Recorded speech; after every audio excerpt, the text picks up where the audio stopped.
আল্লাহর ওলি উনি হঠাৎ করে একদিন ওনার উজিরকে বললেন যে চলো আমরা একটু সফর করে আসি। তখন ওই হুজুরের খাদেম হুজুরের সাথে গেল, কারণ হুজুরের সাথে গেলে তো বালাপুরা খাওয়া যায়, এটা জানে হুজুরারে কিন্তু সবাই মায়া করে ভাই। তো হুজুর যখন সফরে গেলেন, হুজুর আস্তে আস্তে মানে অনেকের বাড়িতে গেছে, বালা বন্ধ খাইছে, দুধ টুধ খাইছে, কলা টলা আপেল টাপেল খাইছে। এমন তো অবস্থায় একজন একজন করতে করতে এলাকা এলাকা সাইডে আরেক এলাকা গেছে। হ্যাঁ, পরে আরেকটি এলাকায় গেছে যখন, পরে যায় দেখে এখানে তেল আর ঘি এক সমান রেট, সমান দাম। তো বন্ধুরা মনে রাখবেন, তেল আর ঘি যদি সমান দাম হয় তাইলে কিন্তু যে এলাকার মধ্যে এই এলাকায় কিন্তু বিচার পাওয়া যায় না। কিন্তু তেল আর ঘি যদি সমান দাম হয় তাইলে এই এলাকার কোনো বিচার নাই, এই এলাকা থেকে মানে সরে যাওয়াটাই মনে করি ভালো। পরে হুজুরে বুঝলো যে আর সব বনাসি এখানে তো তাহা যাবে না, এখানে তাহলে বিপদ হইব। পরে হুজুরে খাদেমরে বললেন যে এই ভাই খাদেম চলো আমরা এখান থেকে যাইগা। কয় কেন হুজুর? কয় এখানে তেল আর ঘি সমান দাম। হুজুর ঘির দাম এত দাম হুজুর, আমি এখানে আমি তাহি হুজুর আপনি জান গা। এখন ঘির লো বইরা এ খাদেম বেটা এখন হুজুরে দিছি বিদায় হইরা। হুজুরে হয় শোনো আমি যাইতেছি, তবে তুমি একদিন বিপদে পড়ে যাবে গা। পরে ই খাদেম রে থইয়া হুজুর গেছে গা। হুজুর যাওয়া পরই কিছুদিন পরে এলাকায় একটা মার্ডার হয়েছে। মার্ডার হয়েছে কিভাবে? একজন টাকাওয়ালা কোটি টাকার মালিকের বাড়িতে দলান ভাঙ্গিয়া সুরা বেটা সাবুল দেয়া কেজাইয়া মানে ভাড়াইয়া ভাঙ্গিয়া দলান ভাঙ্গিয়া যখন ঢুকতে চাইছে, দলান ভাঙ্গিয়া পড়ে গেছে গিয়া সুরা বেটার উপরে, সুরা বেটা গেছে গিয়া মইরা। সুরা বেটার বউয়ে বাদশার আদালতে মামলা দিছে, আমার জামাই কেড়ে মরছে, এটার বিচার দিতে হইব বাদশা।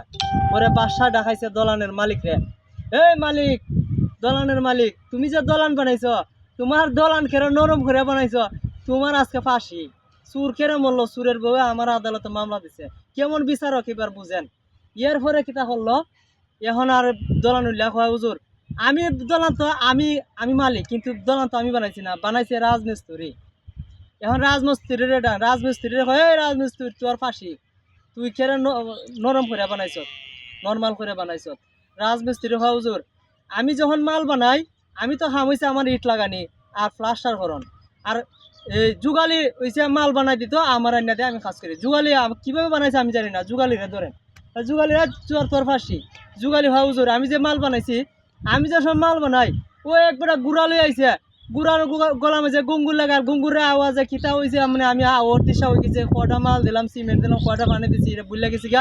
পরে হুজুর আমি তো এখন এইভাবে সমস্যা হয়েছে, ওই গুড়াইলে ডাক, গুড়াইলে তোর ফাঁসি, গুড়াইলে হুজুর আমার কি সমস্যা?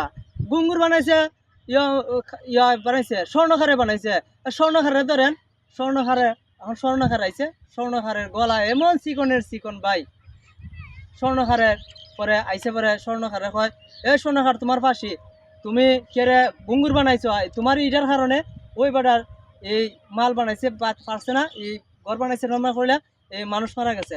স্বর্ণখারে আর কোনো জবাব নাই।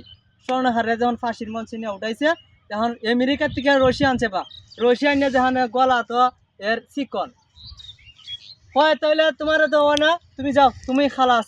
এখন বাদশা আদেশ দিছে ই এলাকা গার মুঠা হার আছে, দেখো ও যে উজুরে খাদেম খাইতে খাইতে কি খাইতে খাইতে গার মুড়া হয়ে গেছে গা। এখন এই গার মুড়া খাদেম রে, এখন এই যে লাগাইছে আর কি রশি যখন লাগাইছে, এখন তো ভাই মিলছে, রশি আর গলা মিলে গেছে, ওই তোর পাশে। এখন খাদেমের আর কোনো খাদেমে হয় হুজুর আমার একটু চাহিদা আছে, আমার মনের আশাটা একটু পুরো করবেন। ও কি আমার একজন হুজুর আছে, আমার হুজুরের কাছ থেকে আমি একটু কথা হইয়াই। পরে গেল হুজুরের কাছে, গেল হুজুর আমার ফাঁসি হয়েছে হুজুর, তাড়াতাড়ি করেন আমার একটু বাঁচান। তো আমি খুঁজতাম না তেল আর কি যেখানে একদম এখানে থাকলে বিচার নাই, এখানে বিপদ আছে, একদিন বিপদে পড়বে। কয় তাইলে এখন আমার যে কোনো বাঁচায় দেন হুজুর। কয় তাইলে ঠিক আছে, আমি যে বুদ্ধি শিখাই দিই এই বুদ্ধিমতো কাজ করতে গো। কয় কি বুদ্ধি? আমি কমে আমার ফাঁসি, তুই হিবে তোর ফাঁসি। কয় আচ্ছা ঠিক আছে হুজুর।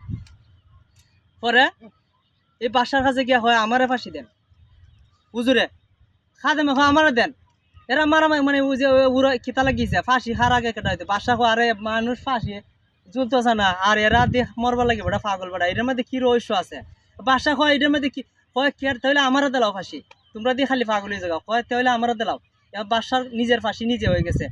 এই যে তেলার কি সমান যেখানে এখানে বিচার নাই, যে জালিম বাদশা সে বাদশারই ফাঁসি হয়ে গেছে, কারণ এটা বিচারের কোনো মাথার মধ্যে কোনো এবিলিটি নাই। এই কারণে যে হানব বিচার না এখানে থাকবেন না, এখান থেকে সরে যাবেন গা ভাই।